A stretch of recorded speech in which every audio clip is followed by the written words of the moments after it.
নবীর কবর খুঁড়ে তার লাশকে পুড়িয়ে দেওয়া হোক নুরু পাগলার লাশের মতো।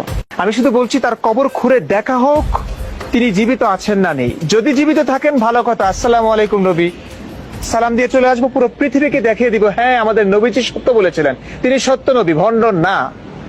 সমস্ত নাস্তিক আস্তিক হয়ে যাবে, পৃথিবীতে আর অশান্তি থাকবে না, সবাই এক ধর্মের ছায়াতলে চলে আসবে।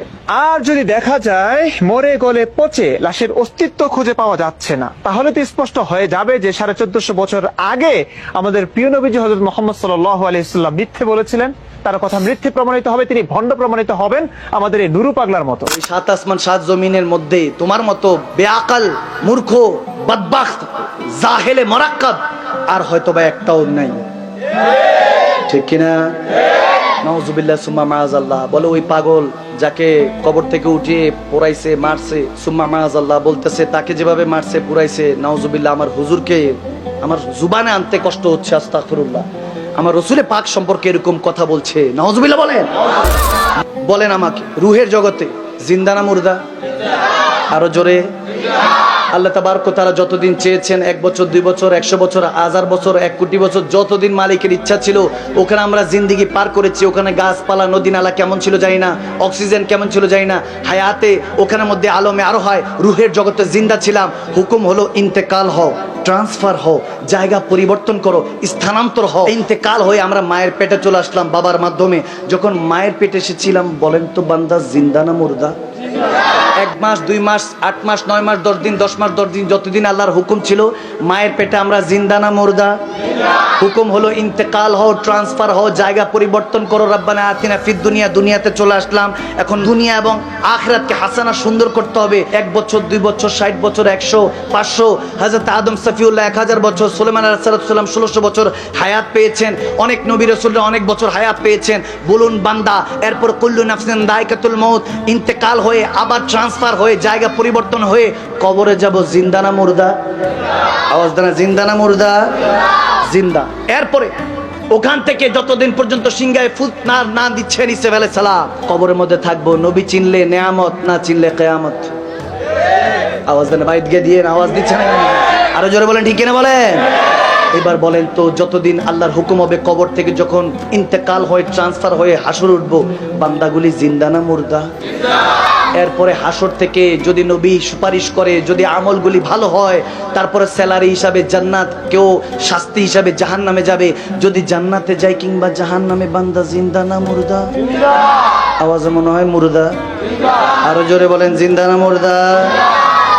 বান্দাই মারা যায় না, আর বান্দার সমস্ত রসুলদের যিনি সম্রাট তিনি নাকি ইন্তেকাল করছে, মৃত, নাউজুবিল্লাহ। আমি বললাম ওই 7 আসমান 7 জমিনের মধ্যে তোমার মতো বেআকাল মূর্খ বদবাখত জাহেলে মুরাক্কাব আর হয়তোবা একটাও নাই, ঠিক কিনা? নাউজুবিল্লাহ সুম্মা মাআযাল্লাহ। বলে ওই পাগল যাকে কবর থেকে উঠিয়ে পোড়াইছে মারছে, সুম্মা মাআযাল্লাহ বলতেছে তাকে যেভাবে মারছে পুরাইছে, নাউজুবিল্লাহ আমার হুজুরকে আমার জুবানে আনতে কষ্ট হচ্ছে, আস্তাগফিরুল্লাহ। আমার রাসূলে পাক সম্পর্কে এরকম কথা বলছে, নাউজুবিল্লাহ বলেন। যদি শের খোদা আলী হয়তো আমার বেঁচে থাকতেন, তুমি থাকতা, তোমার মাথা কল্লা থাকতো না। যারা এই গোস্তাখি করে এদের গর্দার উড়িয়ে দেওয়ার কথা, কিন্তু কি করবেন? দেশে আইন আছে, কানুন আছে। আমাকে তো এমনি বলে হুজুরে এত কড়া কথা বলেন না। আমি বললাম আল হক মরুন, হক কথা তিতে হলো বলতে হবে। তিত করলা খেলে রক্ত পরিষ্কার হয়, হকের কথা বললে ঈমান পরিষ্কার হয়, ঠিক না? যুবকদেরকে নষ্ট করে ফেলছে, সুম্মা মাআযাল্লাহ। শিখাচ্ছে যুবকদেরকে। আমার নবী 8-10টা মুর্দা মানুষের মতো মদিনাতুল মুনাওয়ারায় পড়ে আছে, নাউজুবিল্লাহ। বলে যদি নবীজি জিন্দা হয় স্ল্যাব খুলো দেখি, জিন্দা হলে তো ভালো, নাস্তিকগুলি আস্তিক হয়ে যাবে, মুসলমান হয়ে যাবে, কালমা পড়বে। কিভাবে বুঝাচ্ছে, কিভাবে ব্রেন ওয়াশ করছে, সুম্মা মাআযাল্লাহ। এই জাহেলে মুরাক্কাব ওই আবু জাহেলের উত্তরসূরি এখনো আছে, সমস্যা নাই, আবু বকরের উত্তরসূরিরাও আছে। চাইলে গোস্তাখি করতে পারবে না। অনন্ত বিলম্বে আমি সরকার মহোদয় পর্যন্ত প্রধান উপদেষ্টা এরকম কুলাঙ্গারদেরকে আর কোনো কিছু বুঝতে চাই না। যারা জেনা করবে, বলাৎকার করবে, যারা দেশের টেনে দশেরটা খাইবে, যারা জুলুম করবে, অত্যাচার করবে, ওলি আল্লাহদের মাজারের মধ্যে আঙ্গুল তুলবে, শাহজালাল ইয়ামানি, শাহপুর ইয়ামানির উত্তরসূরিরা এখনো কোনো নাকে তেল দিয়ে ঘুমে নাই। আমরা এখনো মাঠে ময়দানে আছি। আমরা বলতে চাই সরকার মহোদয় পর্যন্ত যারা প্রশাসনের দায়িত্বে আছেন, যারা আমার হুজুরে পাককে নিয়ে গোস্তাকি করবে, আমি মাদানী সাহেবের 14 গোষ্ঠী উদ্ধার করো, আমাকে যা ইচ্ছা তা বলো, আমার মা বাবাকে নিয়ে সব কিছু বলো, কিন্তু আমার নবীর শানে, রব্বে করিমের শানে, ইসলামের শানে, আহলে বায়াত সাহাবায়ে রাসূল আল্লাহ ওয়ালাদের শানে যদি কোনো গোস্তাকি হয়, 18 কোটি মুসলমানের ঘর থেকে যে আগুনের লেলি হান বের হবে সেটা কেউ দাবায় রাখতে পারবে না। হাত তুলে আল্লাহকে দেখে বলেন ইনশাআল্লাহ বলেন। সেই নবীর শানে কেউ গোস্তাকি করলে এক চুল পরিমাণ তাকে কোনো ছাড় দেওয়া হবে না। আইন আছে, আদালত আছে, সম্মান জানিয়ে বলছি, মুসলমান অর্থ শান্তিপ্রিয় জাতি, ইসলাম মানে শান্তির ধর্ম, যেমন নাম তেমন কাম। আমরা শান্তিতে বিশ্বাসী, আল্লাহ ওয়ালাদেরকে মহাব্বত করবেন। আপনার যদি আকীদা, আমরা জানি হাতের 5 আঙ্গুল সমান না, যে জিনিস ভালো বেশি এটা নকল হয় বেশি। আল্লাহ ওয়ালারা ভালো, তো এই জন্য এগুলো নিয়ে ব্যবসাও চলে। আমি কারো ব্যাপারে কখনো মন্তব্য করি না, আমি এটা পছন্দ না, কারণ মুসলমান ভাই ভাই একসাথে তো জান্নাতে থাকতে চাই, ঠিক না? জানি ফেরাউন যে জায়গায় আছে, মুসাও সেই জায়গায় আছে, নমরুদ যে জায়গায় আছে ওখানে ইব্রাহিম খলিলুল্লাহ আছে, ঠিক না? যেখানে আবু জাহেল থাকবে সেখানে নবীর উত্তরসূরিরা, সিংহরা এখনো মাঠে ময়দানে আছে।